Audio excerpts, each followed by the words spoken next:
Hey, this is Dan Collins coming to you live from Traders Expo Chicago once again. And once again, I'm joined by Damian Pavletos from Futures Path Trading. Thank you, thank you. You know, Dave and I were speaking about some of the transitions, things that worked in the days of the floor that still work, and how they've kind of found new ways to deal with it. For technical traders, always important was a high-low close in how you set your trading systems. And with the onset of 23 hours, some of that's gone away, but you're using that concept maybe in a little different way. Why don't you explain to the folks out there? Sure. So in 1987, when I traded the crash, there was no 24-hour trading. In fact, when we traded the crash, Europe and Asia were going, those stupid Americans, yeah. right? You know. But now we're all connected. In 2008, if you remember in 2008, how connected we were. I mean, we had Citibanks worldwide. All these U.S. companies are connected. So meanwhile, 24-hour we've got more volume, more action. Traders all over the world are opening up to our markets. So what I did is I said, you know, this is more important than ever. I break out the U.S. day session, Asia, and Europe. And sometimes you can see them like that if you break them apart. And after doing a lot of back testing and looking back, I realized there's certain nuances you can look at night. Like for instance, we don't leave an all-time high generally or a swing high to Europe or Asia if they made that high. We almost always go back and test it. So that's like a magnet. The other thing is the high volume areas of those areas are going to be really important when we trade. So if we trade up to them, and you'll see last week, you could see that Europe opened and we couldn't go above Europe and we broke. We did this 4 different times. So looking at the 24-hour markets are really important because we're getting action all the way around the world and we're connected. So I break them out into 3 time zones, and I use the day session, the old floor hours still hold.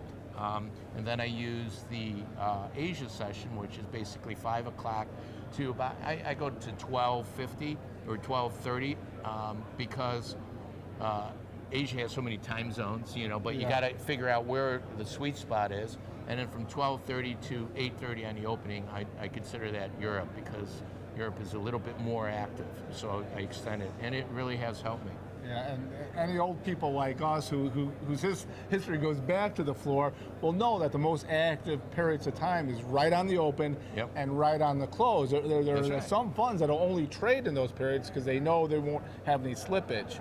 That's right. That's right. In fact, I do a first hour and last hour service where I'm on live, and we look at the first hour and last hour because that first hour and last hour is probably the most important of the entire trading day as far as I'm concerned. The middle of the day, you have lunch, you have markets, you know, come into balance, the big funds take a break, but the big hedge funds and institutions do all their open buying in the first hour, and the long and short funds, you see those markets run up the last half an hour, those are big funds that have trade imbalances that they have to hedge. So these are really important hours to watch. If you're going to pick any time of the day out of 23 hours, the first hour and the last hour, I think, are the most important. Yeah. You know, there are some expert traders that used to see the lunchtime trade, right? Oh, yeah. Because, and that trade was, if you have an extreme, if you have something come up in this hour of the day when there's less people here, then that's something that you fade because it was done on less volume. Right. You know, so you do get some moves in the middle of the day, but you can look. If you have a strong trend up right off the opening range with real good volume, there's a good chance most of the day is just going to be a straight up move with a little bit of a pullback, maybe bull flag or something like that. So you might be able to trade the whole day. But quite seriously, especially at my age, you know, focusing for 6-7 hours straight, it's a little hard, and you need to be focused to trade 6 hours straight. Everybody needs lunch and take a break, and so I feel like that's when you get most of the chop is between 11 and 1 in the afternoon, Central. Okay, so I mean, do you have more opportunities now? Are there like 6 opens and closes during the different? Yeah. So you know, here's the beauty about it is that let's say you work a day job and you want to trade.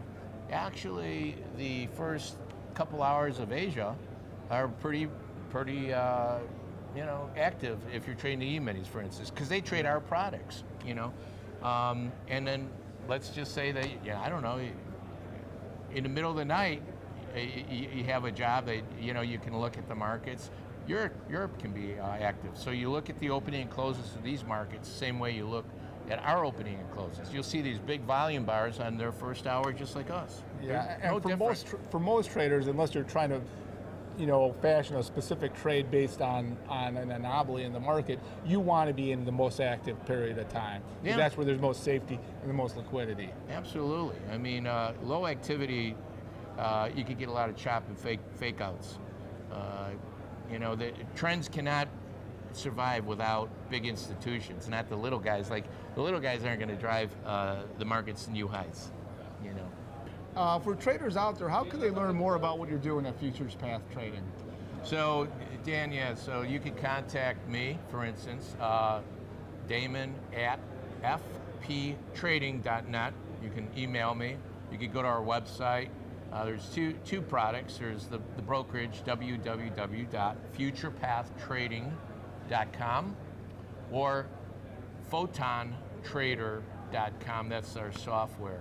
But and then one other thing, I've been posting my the charts that I talk about where I break out Asia and all that with market profile on Twitter. Linda Rashke, my wife, says you got to put these levels up.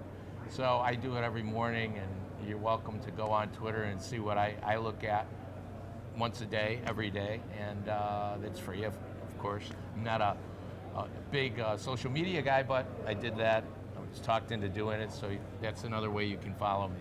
Yeah, and people should check it out, especially, your wife is kind of famous. One of the most successful traders ever. I want this note. You have to tell her this note. 3 years ago, I interviewed somebody every month in the back page of Futures Magazine and Modern Trader Magazine. In a period of 18 months, 3 people told me, who I interviewed because they were so successful, they got involved in it after watching one of Linda's presentations at one of these events. Well, we do a lot of things together. We think a lot alike. We complement each other on certain technical things. But I have to say, we're not a normal family. You come to our house and we have like 12 monitors each, and everybody thinks we're, I don't know, doing something crazy, like launching a spaceship. But that's how we roll. We're both into the markets, and we're both technicians. I started selling my charting services in 1979. Well, so we can relate that way. Of course, it makes it hard. There's no balance in our marriage, but. Well, you guys are doing well. Yeah, we're doing good.